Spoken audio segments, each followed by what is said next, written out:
ഓം ശ്രീ സായിറാം. ഓം സായീശ്വരായ വിദ്മഹി സത്യദേവായ ധീമഹി തന്നഃ സർവപ്രചോദയാത്. എൻ്റെ പേര് കെ ശശിശേഖരൻ നായർ എന്നാണ്. ഞാൻ എങ്ങനെയാണ് ഭഗവാനിലോട്ട് വന്നു എന്ന് ചോദിച്ചു. ഞാൻ 91 ആദ്യമായിട്ട് ഭഗവാൻ സത്യസായി ബാബയുടെ അടുത്ത് വരുന്നത്. അന്ന് ഞാൻ ഒരു റബ്ബർ മാർക്കറ്റിംഗ് സൊസൈറ്റിയുടെ മാനേജിങ് ട്രസ്റ്റി ആയിരുന്നു. റബ്ബറിൻ്റെ കുറേ ഓർഡർ ക്യാൻവാസ് ചെയ്യാൻ വേണ്ടി ഞാൻ ബാംഗ്ലൂർ പോയി. ബാംഗ്ലൂർ പോയപ്പോൾ ബാംഗ്ലൂരിനടുത്ത് ഹൊസൂർ എന്നൊരു സ്ഥലത്താണ് ഞാൻ താമസിച്ചത്. അവിടുത്തെ ഇൻഡസ്ട്രിയൽ എസ്റ്റേറ്റിൽ പോയാണ് ഓർഡേഴ്സ് ക്യാൻവാസ് ചെയ്യേണ്ടിയിരുന്നത്. പക്ഷെ ഞാനവിടെ പോയപ്പോഴേക്കും യാദൃച്ഛികമായിട്ട് അവിടുത്തെ കോഓപ്പറേറ്റീവ് സെൻട്രൽ ബാങ്കിൻ്റെ മാനേജിങ് ഡയറക്ടറെ കാണുകയും അദ്ദേഹം എനിക്ക് ഓർഡേഴ്സ് ക്യാൻവാസ് ചെയ്യാൻ വളരെ എളുപ്പത്തിലുള്ള സംവിധാനങ്ങളൊക്കെ ചെയ്തു തരികയും ചെയ്തു. എനിക്ക് ഒരു 3-4 ദിവസം കൊണ്ട് കിട്ടേണ്ട ഓർഡേഴ്സ് എല്ലാം കൂടെ 1 മണിക്കൂർ എനിക്ക് കിട്ടിക്കഴിഞ്ഞു. അപ്പോൾ ഞാൻ വിചാരിച്ചു ഒന്ന് പുട്ടപർത്തി വരെ പോയാലെന്ത്. അപ്പോൾ പുട്ടപർത്തിയെപ്പറ്റി എനിക്ക് ഒരു ഐഡിയയും ഇല്ലായിരുന്നു. അവിടെ സത്യസായി ബാബയുടെ പടങ്ങളൊക്കെ കണ്ടു. ഞാൻ എന്തായാലും നേരെ പുട്ടപർത്തി പോകാൻ തീരുമാനിച്ചു. ബാംഗ്ലൂർ പോയി. ബാംഗ്ലൂർ പോയപ്പോഴേക്കും ആരത്തെങ്കിലും റൂട്ട് ചോദിക്കണം, ഏത് വഴിയാണ് ഏത് ബസ്സാണെന്ന്. അപ്പോഴേക്കും ഒരു ഹിന്ദു പേപ്പർ വെച്ചുകൊണ്ട് ഒരു സൈഡിൽ നിൽക്കുന്നത് കണ്ട് ഞാൻ അദ്ദേഹത്തിൻ്റെ അടുത്ത് പോയി. അദ്ദേഹത്തിന് ചോദിച്ചു, ഇങ്ങനെയാണ് which bus will take to Puttaparthi എന്ന് ചോദിച്ചു. അപ്പോൾ അദ്ദേഹം പറഞ്ഞു, ഞാൻ ഉത്കൽ യൂണിവേഴ്സിറ്റിയിലെ ഒരു പ്രൊഫസറാണ്, ഞാൻ പുട്ടപർത്തിയിലോട്ട് പോകാൻ നിൽക്കുകയാണ്, താങ്കൾ എവിടെ നിന്നാണ് വരുന്നത്, താങ്കൾക്ക് സത്യസായി ബാബയെ പറ്റി അറിയാമോ എന്നൊക്കെ ചോദിച്ചു. ഞാൻ പറഞ്ഞു, എനിക്കൊന്നും അറിഞ്ഞുകൂടാന്ന് പറഞ്ഞു. ബസ്സിൽ കയറിയപ്പോഴേക്കും അദ്ദേഹം തന്നെ എനിക്ക് ടിക്കറ്റ് എടുത്തു. എനിക്ക് വലിയ അതിശയമായിട്ട് തോന്നുന്നു. അന്ന് 10-34 രൂപ വിലയുണ്ട്, 10-34 രൂപ ചിലവുണ്ട്. ടിക്കറ്റ് എടുത്തു, എൻ്റെ അടുത്തിരുന്നു. പുട്ടപർത്തി വരെ ഭഗവാൻ സത്യസായി ബാബയെ പറ്റി പറഞ്ഞു തന്നു. എനിക്കൊരു ഭയങ്കരമായ ഒരു ഭഗവാനെ പറ്റിയുള്ള നല്ലൊരു പിക്ചർ കിട്ടിയായിരുന്നു മനസ്സിനകത്ത്. അവിടെ പോയപ്പോഴേക്കും എനിക്ക് 2 രൂപ കൊടുത്ത് ഒരു ഷെഡിൽ ഒരു സീറ്റൊക്കെ വാങ്ങി തന്നു. എന്നോട് പറഞ്ഞു, കാലത്ത് എണീക്കണം, 5 മണിക്ക് എണീറ്റ് ഇവിടെ വെളിയിൽ വന്നിരുന്നു കഴിഞ്ഞാൽ ഓങ്കാരം സുപ്രഭാതമൊക്കെ ഉണ്ട്, അത് അറ്റൻഡ് ചെയ്യണം.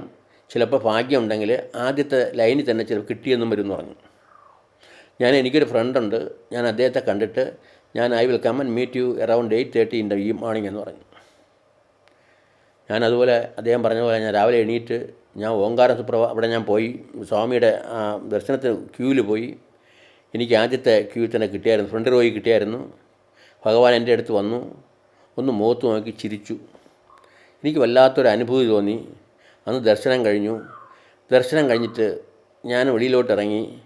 എന്നെ അവിടെ കൊണ്ടാക്കിയ ആളിനെ വേണ്ടി കുറച്ച് സമയം വെയിറ്റ് ചെയ്തു.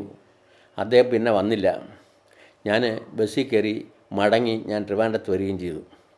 പക്ഷെ ഒരു കാര്യം, അന്ന് ആ ടിക്കറ്റ് അദ്ദേഹം എടുത്ത് തന്നില്ലായിരുന്നു എങ്കിൽ എനിക്ക് ട്രിവാൻഡ്രത്ത് വരാൻ പറ്റുമായിരുന്നില്ല. ആ 34 രൂപയുടെ കുറവ് എനിക്ക് ഉണ്ടാകുമായിരുന്നു. അത് ആ ടിക്കറ്റ് തന്നതിൻ്റെ പേരിൽ എനിക്ക് ആ പ്രയാസം ഉണ്ടായില്ല.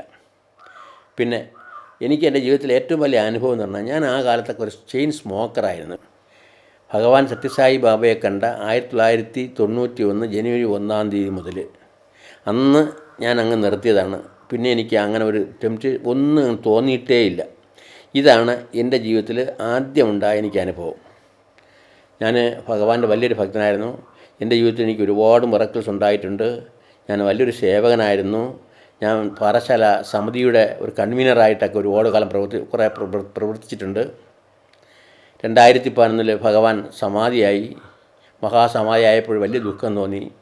അതിനുശേഷം ഭഗവാൻ സബ്റ്റിൽ ഫാമിൽ പ്രവർത്തിക്കുന്നു എന്നറിഞ്ഞു.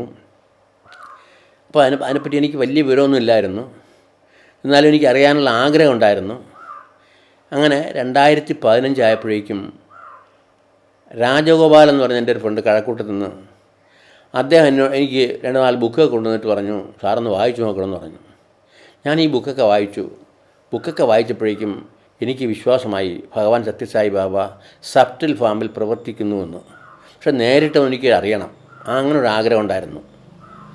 2017 ഞാൻ പാറശാല സമിതിയുടെ കൺവീനറായിട്ട് പ്രവർത്തിക്കുന്ന കാലത്ത് അക്കാലത്ത് സമിതിയുടെ ഒരു ബിൽഡിങ്ങിൻ്റെ കൺസ്ട്രക്ഷൻ നടക്കുകയായിരുന്നു.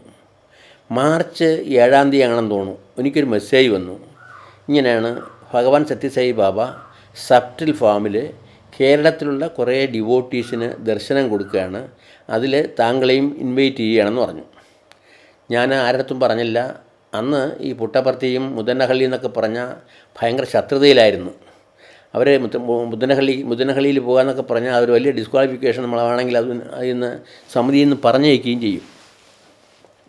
അങ്ങനെ ഒരു അവസ്ഥയിൽ ഞാൻ ആരോടും പറയാതെ രഹസ്യമായിട്ട് മുതനഹള്ളിയിൽ പോയി താമസിച്ചു.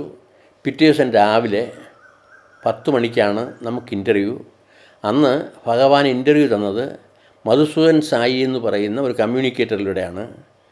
ഞാൻ അവിടെ പോയപ്പോൾ എൻ്റെ അടുത്ത് പറഞ്ഞു, പുട്ടപർത്തിയിൽ ഫിസിക്കൽ ഫാമിൽ സ്വാമി എങ്ങനെയാണോ ലെറ്റേഴ്സൊക്കെ വാങ്ങിക്കൊണ്ടിരുന്നത് അതുപോലെ ഈ സബ്റ്റിൽ ഫാമിലും വാങ്ങുന്നുണ്ട്, സ്വാമി അതുപോലെ തന്നെയാണ് പ്രവർത്തിക്കുന്നതെന്ന് പറഞ്ഞു. അപ്പോൾ എനിക്കൊരാഗ്രഹം. ഞാൻ എന്ത് ചെയ്തു, പെട്ടെന്ന് പോയി താഴെ പോയി ഒരു ക്യാൻറ്റീൻ ഉണ്ടായിരുന്നു. ആ ക്യാൻറ്റീനിൽ നിന്ന് ഒരു ഷീറ്റ് വൈറ്റ് പേപ്പർ വാങ്ങിയിട്ട് ഞാൻ അതിൽ ഒരേ ഒരു സെൻറ്റൻസ് എഴുതി, Bhagavan, I may be blessed to complete the construction of the building in 2 months. അതായത് എൻ്റെ സമിതിയുടെ ബിൽഡിങ്ങിൻ്റെ കൺസ്ട്രക്ഷൻ നടക്കുകയായിരുന്നു. സാമ്പത്തിക ക്ലേശമുണ്ട്, എനിക്ക് മുമ്പോട്ട് പോകാൻ പറ്റാത്ത ഒരവസ്ഥയിലാണ്. ഞാൻ ഇങ്ങനെ ഒരു സെൻറ്റൻസ് ഞാൻ എഴുതി ഒരു കവറിലിട്ട് ഞാൻ രാവിലെ സ്വാമിയുടെ ദർശനത്തിന് പോകുമ്പോഴേക്കും ആ റൂമിനകത്ത് കിടന്നത്. അവിടെ പോയപ്പോഴേക്കും അന്നും എനിക്ക് ഫ്രണ്ട് റോയിൽ സീറ്റ് കിട്ടിയായിരുന്നു. ഞാൻ 3-ാമത്തെ ആളാണ്. അപ്പം മധുസൂദൻ സായിയാണ്. അദ്ദേഹം വന്നു, ഭഗവാൻ വരികയാണ്. അങ്ങനെ 1-ാമത്തെ ആയി, 2-ാമത്തെ ആയി, 3-ാമത്തേത് എൻ്റെ ഊഴമാണ്. അദ്ദേഹം എൻ്റെ അടുത്ത് വന്ന ഉടനെ ഞാൻ എന്ത് ചെയ്തു, എൻ്റെ കയ്യിലിരുന്ന കവറിനെ അദ്ദേഹത്തിൻ്റെ കയ്യിൽ കൊടുക്കാൻ വേണ്ടി ഞാൻ എണീറ്റ് അങ്ങനെ കവറിനെ നീട്ടിയ ഉടൻ തന്നെ സ്വാമി എന്നോട് പറഞ്ഞു, you can complete the construction of the building in 2 months എന്ന് പറഞ്ഞു. എൻ്റെ ആവശ്യം ഞാൻ ഉന്നയിച്ചിരുന്നത് ഇതായിരുന്നു. അതേ ആവശ്യം ഭഗവാൻ എന്നോട് ഇങ്ങോട്ട് പറയുകയായിരുന്നു. ആ നിമിഷം മുതൽ എനിക്ക് മനസ്സിലായി ഭഗവാൻ സത്യസായി ബാബ തന്നെയാണ് സബ്റ്റിൽ ഫാമിൽ ഈ കമ്മ്യൂണിക്കേറ്ററിലൂടെ പ്രവർത്തിക്കുന്നു എന്നുള്ളത്. പിന്നെ ഞാൻ ഒന്നും തിരിഞ്ഞു നോക്കിയിട്ടില്ല. ഞാൻ അത് കഴിഞ്ഞിട്ട് ആ സബ്റ്റിൽ ഫാമിൽ അദ്ദേഹത്തിൻ്റെ കൂടെ പ്രവർത്തിക്കാൻ എനിക്കൊരു വലിയൊരു ആഗ്രഹം തോന്നി. ഞാൻ എൻ്റെ സംഘടന പാറശാല സമിതിയിൽ നിന്നും ഞാനിങ്ങനെ അവിടെ നിന്ന് അങ്ങനെ മാറിയപ്പോഴേക്കും കുറച്ച് ദിവസമൊക്കെ അവിടെ ഞാൻ ഇങ്ങനെ പെട്ടെന്നൊന്നും പോയൊന്നുമില്ലായിരുന്നു.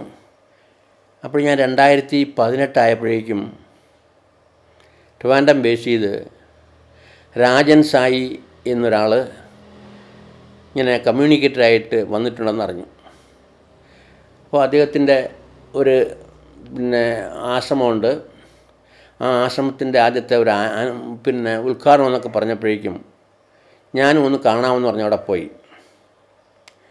അവിടെ പോയപ്പോഴേക്കും ഉദ്ഘാടനം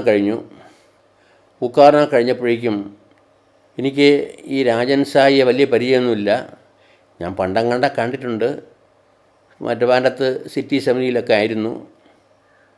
പക്ഷേ എനിക്ക് എനിക്ക് ഒരു വിശ്വാസം തോന്നിയില്ല. ഞാൻ എന്തായാലും അവിടെ പോയിട്ട് ഞാൻ ഒരു സ്ലിപ്പ് എഴുതി കൊടുത്തു, ഐ വാണ്ട് എൻ ഇൻ്റർവ്യൂ എന്ന് പറഞ്ഞിട്ട് എഴുതി കൊടുത്തു. അപ്പോൾ എൻ്റെ അടുത്ത് അവിടെ ഉണ്ടായിരുന്ന ആരോ പറഞ്ഞു, സാറ് ഞാൻ ഈ സ്ലിപ്പിനെ സ്വാമിയിലേക്ക് കൊടുക്കാം, സാറിനെ പിന്നെ വിളിക്കുമെന്ന് പറഞ്ഞു. അടുത്ത ദിവസം രാവിലെ ഒരു 8:30 മണിയായപ്പോഴേക്കും എന്നെ അവിടെ നിന്ന് വിളിച്ചു. എന്നെ വിളിച്ചിട്ട് പറഞ്ഞു, സ്വാമി സാറിനെ വിളിക്കുകയാണ്, സാറിനെ ഇൻ്റർവ്യൂവിന് വിളിക്കുകയാണെന്ന് പറഞ്ഞു. ഇൻ്റർവ്യൂവിന് വിളിക്കുകയാണെന്ന് പറഞ്ഞപ്പോഴേക്കും ഞാനവിടെ പോയി അദ്ദേഹത്തിൻ്റെ റൂമിനകത്ത് കയറിയപ്പോഴേക്കും ആദ്യം കുറച്ച് എനിക്ക് വിഭൂതി ക്രിയേറ്റ് ചെയ്ത് തന്നിട്ട് ആദ്യത്തെ എന്നോട് പറഞ്ഞത്, എന്നെ 3 പ്രാവശ്യം 3 അപകടങ്ങളിൽ നിന്നും രക്ഷിച്ചിട്ടുണ്ടെന്ന് പറഞ്ഞു. സത്യമാണ്. എന്നിട്ട് അത് പറയാൻ തുടങ്ങി. ഒരിക്കൽ അമ്പലമുക്ക് സമിതിയിൽ രാവിലെ ഞാനൊരു നഗരസങ്കീർത്തനത്തിന് പോകുമ്പോഴേക്കും അന്ന് ഇത്തിരി ലേറ്റായിരുന്നു. ഞാൻ കെയർലെസ്സായിട്ട് വണ്ടി ഓടിച്ചപ്പോഴേക്കും ആ അമ്പലമുക്ക് ജംഗ്ഷനിൽ വെച്ച് ഒരു വലിയൊരു ആക്സിഡൻ്റ് ഉണ്ടാകുമായിരുന്നു. ഒരു നെടുമങ്ങാട്ടോട്ട് പോകുന്ന ഒരു ബസ്സുമായിട്ട് ഒരു വലിയൊരു ആക്സിഡൻ്റ് ആയിരുന്നു. അന്ന് അതിൽ ഞാൻ രക്ഷപ്പെട്ടു. പിന്നെ ഞാൻ സർവീസിലുണ്ടായിരുന്ന കാലത്ത് തന്നെ ഞാൻ മദ്രാസിൽ നിന്ന് മതിലോട്ട് വരുമ്പോഴേക്കും ചെങ്കൽപ്പെട്ട് എന്ന് പറഞ്ഞ സ്ഥലത്ത് വെച്ച് ഒരു ബസ് ആക്സിഡൻ്റ് ഉണ്ടായി. എനിക്കൊരു പോറൽ പോലും ഒന്നും ഉണ്ടായില്ല. അന്ന് 2-4 പേര് ആ ആക്സിഡൻറ്റിൽ മരിച്ചു പോയിട്ടുണ്ടായിരുന്നു. അത് പറഞ്ഞായിരുന്നു എൻ്റെ അടുത്ത്. മൂന്നാമത് പറഞ്ഞു, ഒരു ദിവസം ഈ സ്കൂട്ടറിൽ യാത്ര ചെയ്യുമ്പോഴേക്കും മുകളിൽ നിന്ന് തെങ്ങിൽ നിന്നൊരു തേങ്ങ വീഴുന്നത് ഓർമ്മയുണ്ടോ എന്ന് ചോദിച്ചു. സത്യമാണ്. 10-40 അടി പൊക്കമുള്ള ഒരു തെങ്ങിൽ നിന്ന് ഒരു തേങ്ങ വീണു. ഒരു ഇലക്ഷൻ ഡേറ്റായിരുന്നു. ഞാൻ ഇലക്ഷൻ അന്ന് വീണപ്പോഴേക്കും എൻ്റെ മുഖത്തൂടെ തൊട്ടില്ല എന്ന് പറഞ്ഞു. ഒരു സെൻറ്റിമീറ്റർ ഗ്യാപ്പ് വേണമെങ്കിൽ പറയാം. അങ്ങനെ 3 ആക്സിഡൻറ്റിൽ നിന്നും എന്നെ സ്വാമി രക്ഷപ്പെടുത്തിയെന്ന് പറഞ്ഞപ്പോഴേക്കും ഞാൻ അതോടെ സറണ്ടറായി. പിന്നെ എൻ്റെ കുറേ കാര്യങ്ങൾ പറഞ്ഞു. എല്ലാം 100% സത്യമായിരുന്നു. എനിക്ക് സ്വാമി ഒരു ആപ്പിൾ ക്രിയേറ്റ് ചെയ്തിരുന്നു. ഞാൻ വാങ്ങി, ഞാൻ ഇറങ്ങി. ഓം സായീശ്വരായ വിദ്മഹേ സത്യദേവായ ധീമഹി